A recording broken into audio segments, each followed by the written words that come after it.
Cette année, les deux sessions ont été repoussées à cause de l'épidémie de coronavirus.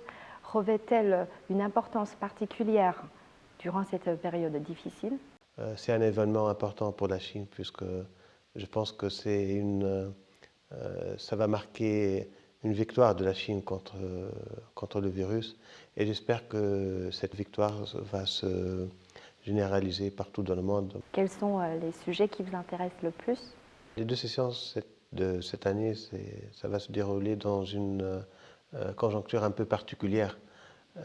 Bien sûr, il y a beaucoup de thèmes qui m'intéressent, notamment on va être informé sur la stratégie qui va être adoptée par le gouvernement chinois pour la prochaine période pour renforcer le retour de l'activité économique en Chine. Bien sûr, beaucoup de mesures ont été déjà annoncées depuis le mois de février et je m'attends à ce que de nouvelles mesures soient annoncées pendant les deux sessions.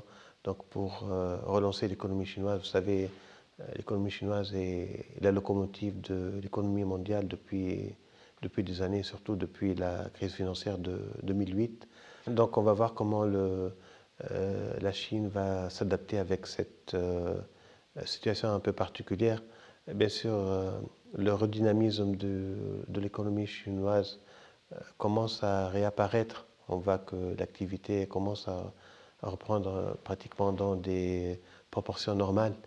Mais maintenant, on va voir comment le monde va réagir parce que maintenant, c'est le blocage, il est ailleurs. Un autre thème qui m'intéresse beaucoup, c'est la politique chinoise en matière de lutte contre la pauvreté parce que normalement, cette année, c'est l'année où la Chine va annoncer la victoire définitive contre la pauvreté. Le pays est passé de à peu près 100 millions de personnes pauvres en 2012 à 5,5 millions en 2019.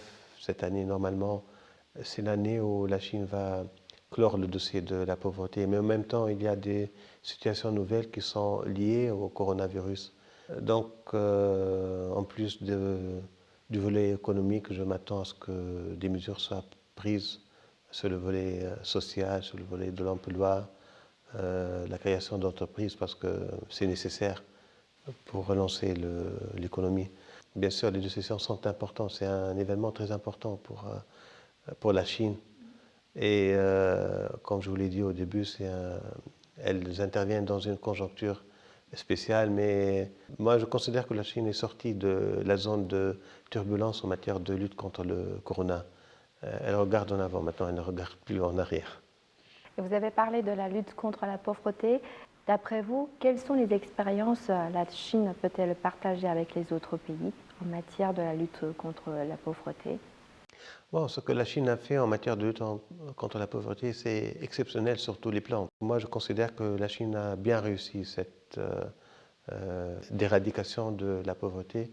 Bien sûr, on peut s'en inspirer sur plusieurs volets. Et en Tunisie aussi, on est en train de mener une politique vraiment très dynamique dans ce domaine.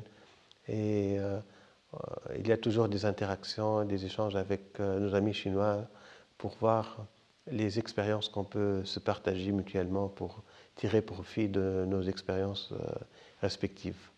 Depuis le début de l'épidémie, la Chine a fait face à de nombreux défis. Comment jugez-vous les efforts de la Chine dans la lutte contre l'épidémie?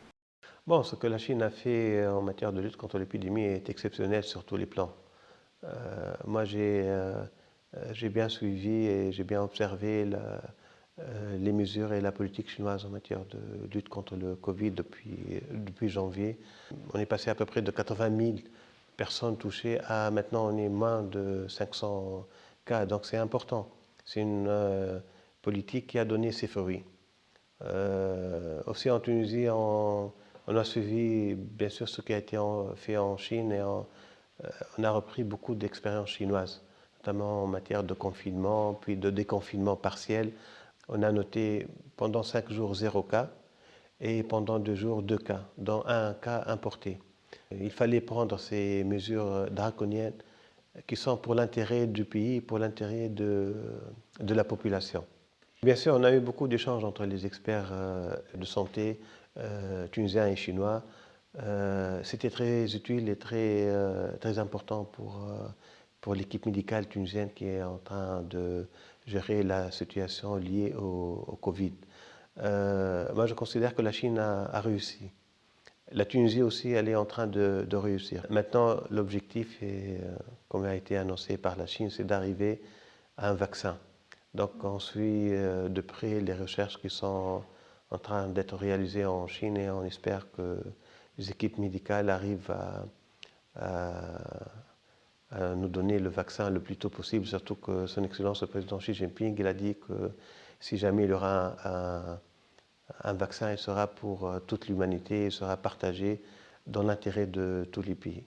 Donc il y a une interaction, il y a un échange de très haut niveau entre les deux pays. On est satisfait, on est vraiment optimiste et ce qui a été fait entre les deux pays est exemplaire.